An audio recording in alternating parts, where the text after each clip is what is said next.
retired Army general with decades of combat experience is sharing his thoughts on war past and present. Photojournalist Dave Hauk spoke with him about the history of wars fought and how that relates to the current war in Iran. It's a story that's new here at 6:30. Good afternoon. I'm Major General retired Don Goldhorn. I'm a veteran of Vietnam. Also spent some time in Afghanistan, Iraq, and the Horn of Africa, as well as Mindanao in the Philippines. Then in '95, I was asked to go back on active duty to go to Guam and serve as the Chief of Staff there. The significance of Guam today is that it's our forward presence in the Pacific, and I completed that tour, came back to South Dakota as the Assistant Adjutant General under Major General Keeley. Guam is such a wonderful place to live. There was no imminent threat from Iran. Yes, their nuclear stockpile is a concern, and we need to deal with that, but we were in negotiations at the time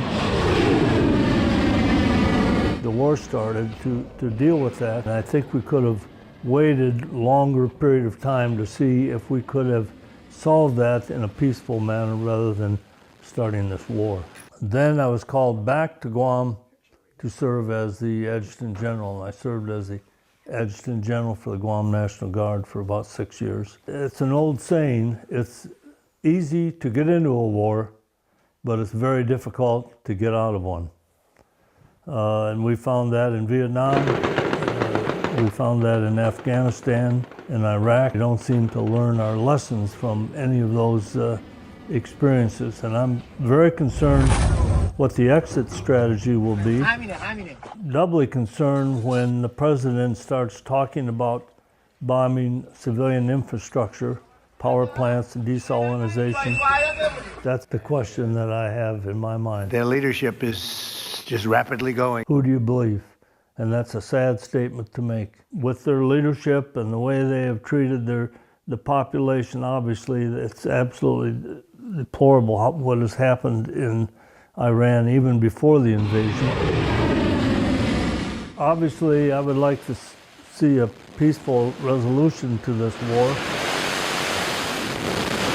You have to understand that they are defending their homeland.